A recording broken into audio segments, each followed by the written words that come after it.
الإمام النووي عاش قلنا في القرن السابع الهجري، اللي هو بالنسبة للحساب اللي نحسبوا به الآن احنا نقولوا في القرن الرابع، ما بين الثالث عشر والرابع عشر، 1300، ما بين 1300 و 1400 ميلادية.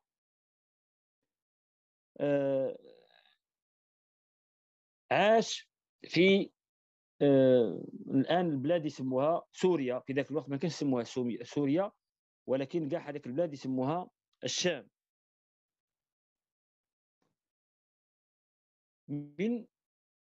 من كان صغير كان في دارهم، نام، كان راقد من ناض. هو بوه كان فقير جدا، ما عندهمش المال بزاف. C'était vraiment de très très très pauvres. Ils avaient une seule chambre où vivaient les parents et les enfants. كان عندهم بيت وحده عايشين فيها الوالدين وولادهم. هو كان راقد مع مع بوه، من فطن، من استيقظ يقول يفطن بوه، يقول له يا أبي ألا ترى هذا النور؟ قال له هو شاف الضوء في المكان اللي كان فيه، وبوه ما شاف والو. فيق أمه وسألها، قال لها شوفي في هذا النور، شوفي في هذا الضوء؟ قالت له لا، ماني نشوف والو. ثم عرفوا بلي كانوا في ليلة 27 من رمضان، فعلموا بأنه ليلة القدر، وهو كان في عمره 5 سنين. إذن هذا 5 سنين الله تعالى اختاره باش يرسل له ليلة القدر. Donc cet enfant qui vivait dans une famille très très pauvre, ils avaient, comme je vous ai dit, une pièce où dormaient les parents et les enfants. Et un jour, alors qu'il avait 5 ans, il se réveille et il réveille son père qui dormait juste à côté et lui dit: est-ce que tu vois cette lumière qui est dans notre pièce? Et le père, il lui dit non. Le père réveille la maman, il lui dit: est-ce que tu vois une lumière? Elle lui dit non. Et après, ils se sont rendus compte, au départ, ils savaient pas quoi penser de leur enfant. Et puis, ils se sont rendus compte que c'était la nuit du 27 du mois de Ramadan. L'une des nuits où il y a la possibilité d'avoir Laylat al-Qadr. Et donc, cet enfant, à 5 ans, Allah subhanahu wa ta'ala lui a envoyé Laylat al-Qadr. C'est pour vous dire la place que va occuper cet enfant dans la communauté musulmane. ثم لما كبر شوية الإمام النووي حفظ القرآن، هو صغير حفظ القرآن كامل قبل أن يوصل العاشرة. قبل العاشرة كان حافظ القرآن كامل. Donc avant 10 ans, il avait déjà appris le Coran par cœur. Et puis il a commencé à apprendre tout ce qui est les rudiments de l'arabe, des autres sciences. Et à 17-18 ans, il est sorti de sa ville qui s'appelle Nawa, en Syrie actuelle, pour se diriger vers Damas, qui était la capitale économique, la capitale culturelle de l'époque. Et là, il s'est consacré entièrement, quand je dis entièrement, à la science. Au fait, ce qui est incroyable quand on lit la biographie de l'imam Nawawi, c'est qu'il dormait peu. Au fait, pour lui, tout ce qui n'était pas science était une perte de temps. C'est pour ça qu'il a décidé de ne pas se marier, de ne pas avoir d'enfants, parce qu'il a dit, si je me marie, il faut que je donne le temps à ma famille, et moi, je n'ai pas beaucoup de temps. Et il a consacré toute sa vie à la science, à l'écriture. Et on dit que si on compte les pages qu'il a écrites, c'est-à-dire le nombre de livres qu'il a écrits, si on compte toutes les pages et le nombre de jours qu'il a de sa vie, il y a plus de pages que de nombre de jours. C'est-à-dire qu'il y a en moyenne, il écrivait, je dis bien, plus d'une page par jour. Si on compte toutes les journées de sa vie, depuis qu'il est né jusqu'à sa mort, on compte tous les jours, il aurait écrit beaucoup plus de pages que de jours. Et ça, c'est Allah subhanahu wa ta'ala qui décide. Et قلنا إذن أن الإمام النووي حفظ القرآن على 10 سنين ثم انتقل خرج كان يسكن في مثلا مدينة صغيرة قرية صغيرة ثم خرج من ذيك القرية باش يتوجه للمدينة الكبيرة اللي كانت في ذاك الوقت العاصمة الشام اللي كانت دمشق اللي ما زالت هي العاصمة تاع بلاد سوريا. نسأل الله سبحانه وتعالى باش يرد لهم إن شاء الله الأمن إن شاء الله ويبعد عليهم الحرب.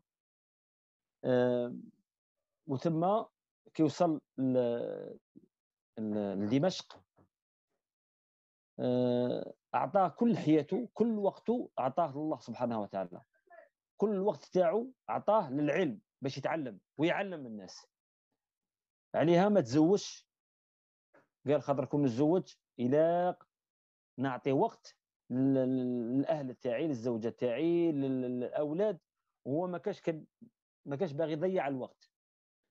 والعجب الحاجة اللي تعجبوا فيها الناس سكو هذا الإنسان كان ما يرقدش، كان يكتب ويقرأ ويكتب ويقرأ، ومن ينعس من يغبه النعاس يرقد هو قاعد، يعني يدير ظهره يقعد في المسجد، ما كانش عنده دار، يقعد في المسجد ويدير ظهره على الحيط تاع المسجد ولا على سارية بيدية تاع المسجد، ويرقد 5 دقائق 10 دقائق من بعد يعاود ينوض، ومن ينوض يقول هذا وقت ضيعته. يرقد 10 دقائق ربع ساعة ويقول هذا وقت ضاع ما تعلمت فيه وما علمت فيه. Donc cet homme-là, il avait une notion du temps qui est très, on va dire pour nous, c'est quelque chose pratiquement d'incompréhensible. C'est-à-dire que pour lui, dormir, c'est une perte de temps. Donc, il ne dormait pratiquement pas. Et ça, il y avait beaucoup de scientifiques, de gens de science qui sont comme ça. Et il passait sa journée à aller chercher les grands savants ou alors donner des cours quand il a un petit peu pris de l'âge de 20 ans, un truc comme ça, il était pratiquement professeur d'université. Et il donnait des cours et le soir, il écrivait lui-même et en plus, il se corrigeait. Et du coup, il n'avait pas de temps pour dormir. Et quand vraiment, il piquait du nez parce qu'il n'en pouvait plus, pour ne pas beaucoup dormir, pendant 2 ans, il ne s'est pratiquement jamais allongé. Jamais. Il dormait adossé à un des piliers de la mosquée. Et du coup, il ne dormait pas beaucoup. Et quand il s'est réveillé, il dit « Qu'est-ce que j'ai perdu comme temps ?» Donc, il nous a laissé beaucoup d'écrits. Nous, on va prendre l'un des plus petits livres qu'il a écrit, qui s'appelle les 40 Nawawi. هو الإمام ترك لنا الكثير من الكتب كثيرة، لكن احنا اليوم هو كاين عنده كتاب معروف أكثر من هذا كتاب سموه رياض الصالحين. مكاش تقريبا بيت تاع مسلمين أو مسجد تدخل فيه إلا وتصيب فيه هذا الكتاب رياض الصالحين. Pratiquement tout le monde l'a vu ou l'a pris dans ses mains. C'est le livre, après le Coran, c'est le livre le plus publié et le plus vendu, acheté dans le monde musulman. Et dans le monde, en tout cas. Dans le monde entier. Mais nous, on va prendre, Inch'Allah, un plus petit livre qui s'appelle Les 40 Nawawi. Dans ce livre, هذا الكتاب الأول إن شاء الله بدأ الإمام بالحديث الأول. Donc الحديث الأول اللي كتبه الإمام النووي هو يسموه الحديث معروف، هذا يسموه الحديث النية. هذا الحديث يتكلم على النية. وهذا الحديث من بعد غادي تشوفوه يبدأ اللي يرويه لنا اللي سمعه من النبي صلى الله عليه وسلم هو سيدنا عمر بن الخطاب، هو الخليفة الثاني. هاي عمر بن الخطاب يقول هذا الحديث يبدأ يكتبه الكاتب يكتبه هكذا، يكتب عن أبي حفص عن أمير المؤمنين عمر بن الخطاب رضي الله عنه قال: سمعت رسول الله صلى الله عليه وسلم يقول: إنما الأعمال بالنيات وإنما لكل امرئ ما نوى، فمن كانت هجرته إلى الله ورسوله فهجرته إلى الله ورسوله، ومن كانت هجرته لدنيا يصيبها أو امرأة ينكحها فهجرته إلى ما هاجر إليه. رواه البخاري ومسلم. هذا هو الحديث الأول اللي غادي نبداو به. Donc, le premier hadith qu'on va prendre, c'est le premier hadith qui est noté dans les 40. C'est un hadith qui parle de l'intention. Et ce hadith, il est rapporté, on a dit, par Omar ibn Khattab. Omar ibn Khattab dit: j'ai entendu Rasulullah sallallahu alayhi wa sallam dire innama al-a'malu bin-niyyat, c'est-à-dire que les actes ne valent que par l'intention. Wa innama li kulli imri'in ma nawa, et chacun aura ou sera rétribué par rapport à son intention. Et après, il dit: faman kanat hijratuhu ila Allah wa rasulihi fa hijratuhu ila Allah wa rasulihi, c'est-à-dire celui qui s'est exilé, qui a émigré pour Allah et son prophète, son émigration, c'est pour Allah et son prophète. Et celui qui a quitté son pays, qui a émigré pour dunya, c'est-à-dire pour quelque chose de matériel, ou pour se marier, son acte de quitter, sa hijra, son émigration, son exil, sera rétribué pour ce pourquoi il s'est exilé. Niya, c'est au fait pourquoi ou pour qui on fait quelque chose. Niya هي القصد. انت شارك قاصد في قلبك وهذاك العمل لما نديها. نعطيكم مثل صغير نمثلوا. انا شريت طابله تاع الشيكولا. انا شريت هذه الطابله الشيكولا، شريتها لنفسي انا بناكلها، لكن من دخلت للدار جات عندي باغ اكزومبل بنتي قالت ابي تفكرني وشرى لي شيكولا. انا شنو ندير؟ نحشم نعطيها لها. بصح انا اسكن هذه درتها لها، انا اسكن الاولى مش شريت ديك الطابله تاع الشيكولا، شريت لها ليها ولا ليا انا؟ هي في راسها اش تقول شراها لي ليا، ياه. بصح شكون اللي يعرف اش كاين في قلبي؟ الله سبحانه وتعالى. النية لا يعلمها الا الله سبحانه وتعالى. لانتونسيون كاين غير الله سبحانه وتعالى اللي يعلمها. Un autre exemple. Je le donne cette fois en français. Imaginons, d'accord, tu as un petit peu d'argent et tu es dehors avec, par exemple, une cousine ou un cousin ou n'importe. Tu as 2 euros dans la poche. Tu passes devant un pauvre. Toi, d'habitude, tu ne lui donnes pas ce pauvre. Tu ne lui donnes rien. Mais là, comme il y avait ton cousin, par exemple, ou ta cousine, sort une pièce, il lui donne. Et toi, tu te dis, c'est honteux. Comme lui, il le donne, moi, je ne le fais pas. Donc, tu sors cette pièce et tu lui donnes. Pourquoi tu lui donnes? Tu lui donnes pour que ton cousin ou ta cousine dise, il est généreux. Tu as fait une niya.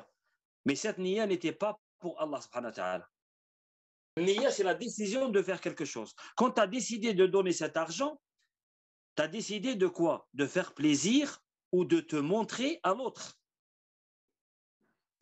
Mais tu n'as pas décidé de faire niya pour Allah subhanahu wa ta'ala. C'est-à-dire que tu n'as pas décidé de donner cet argent pour faire plaisir à Allah subhanahu wa ta'ala. Je donne un autre exemple. Imaginez quelqu'un qui ne fait, par exemple, qui fait le ramadan. إنسان يصوم في رمضان لكنه ما يصومش في خارج رمضان. من بعد يسمع مثلا إنسان حديث عن النبي صلى الله عليه وسلم يقول صوموا تصحوا. يعني اللي يصوم يسقم الصحة تاعه. Imaginons quelqu'un, on a dit, qui jeûne que le mois de Ramadan, mais il ne jeûne pas en dehors du Ramadan. Et puis il entend dire que finalement le jeûne c'est bien pour la santé. Et il dit bon, ben je vais jeûner. Il va jeûner comme, c'est-à-dire depuis le lever depuis le lever de l'aube jusqu'au coucher du soleil. Est-ce que ce jeûne, est-ce que هذا الصوم هذا اللي صام هذا الإنسان صامه باش صحته مليحة؟ est-ce que هذا الصوم ربي يجازيه عليه ولا ما يجازيش عليه؟ est-ce que ربي يعطيه الحسنات ولا ما يعطيش الحسنات على هذا؟ كل الأعمال اللي نديروها كون نديروها باغيين بها وجه ربي يجازينا عليها. وكل الأعمال حتى لو كانت صلاة ولا زكاة ولا حج كون نديروها باش الناس يشوفونا ولا كون نديروها نعملوا هذا العمل أي عرض آخر من غير الله سبحانه وتعالى الله تعالى ما يجازيناش عليها. Tout acte qu'on va faire dans notre vie, si on y met l'intention autre que le fait de chercher la satisfaction d'Allah subhanahu wa ta'ala, Allah, il ne te rétribue pas. Tu n'auras pas de hasanat. Et je donne l'exemple de celui qui fait par exemple le jeûne pour avoir une bonne santé, pour ne pas être malade. S'il jeûne toute sa vie, Allah ne lui donnera rien. Pourquoi? Parce que le jour du jugement dernier, Allah subhanahu wa ta'ala lui dira pourquoi tu l'as fait? Pourquoi tu as jeûné? Et la réponse sera pour être en bonne santé. Il lui dit ça, c'était dans la terre. مثل تاع النية شوفوا وهذه التالية ونكملوا عليها. Est-ce que إنسان كي يرقد كي تروح ترقد تغمض عينيك وترقد وتنوض الصباح est-ce que ربي يجازيك على ذاك الرقاد ولا لا؟ La question en français. Maintenant, quand tu vas aller dormir, une fois que tu t'auras pris ta toilette, tu vas te coucher. Quand tu te couches, tu vas dormir pratiquement 8 heures de ta vie. 8 heures de la journée. 6, 7, 8 heures, ça dépend des gens. Est-ce que ces 7, 8 heures, Allah il va te le rétribuer ou pas? Est-ce qu'il va te donner des hasanats pendant que tu dors? On peut faire en sorte que les 6 heures ou 7 heures qu'on dort, Allah il te les marque comme si tu étais en train de l'adorer. نقدروا نربحوا الحسنات وحنا راقدين. كون الإنسان يدير النية. Si l'insan il met l'intention, c'est-à-dire si tu mets l'intention, dis moi je vais mettre l'intention de dormir pour me reposer et me réveiller et faire la prière pour avoir une bonne santé, pour pouvoir adorer Allah subhanahu wa ta'ala. Si tu mets cette niya là et tu fais la prière avant de dormir et la prière quand tu te réveilles, Allah subhanahu wa ta'ala il te marquera toute la nuit comme une adoration. Il suffit de mettre niya. كنا كل الإنسان قدامنا يروح يرقد يدير ما قال عليه النبي صلى الله عليه وسلم يتوضأ ويقرأ القرآن قدامنا يرقد ويدير النية بأنه غادي يرقد لأن الله سبحانه وتعالى خلقه هكذا وبأنه غادي كي يرقد باش يريح باش ينوض يصلي وباش ينوض يعبد ربي. كل دير هذا النية كاع السوايع اللي ترقدهم كل السوايع اللي ترقدهم الله تعالى يكتبهم لك كأنك كنت تعبد في الله سبحانه وتعالى. هذا هو الفرق ما بين نية وغير نية. C'est la différence qu'il y a entre l'intention et la non-intention. Quand on rencontre quelqu'un dans la rue, si moi je souris à cette personne, même si elle n'est pas musulmane, en me disant qu'il sait que je suis musulman. Et si je lui souris, peut-être qu'il prendra une bonne image de l'islam. Si je mets cette intention, c'est une adoration. Allah, il te le marque comme une adoration. Hein? الإنسان تمشى في الخارج برا تتلاقى مع واحد غير مسلم لكنه هو يعرفك بلي مسلم وتتبسم له في وجهه أو تعاونه في شيء وتعاونه بالنية تقول كون ندير هكا هذا الإنسان غادي يدي نظرة مليحة للدين على دين الإسلام. كون ندير هذه النية الله تعالى يكتب لك هذاك العمل كأنه عمل صالح. سبحانك اللهم وبحمدك أشهد أن لا إله إلا أنت أستغفرك وأتوب إليك.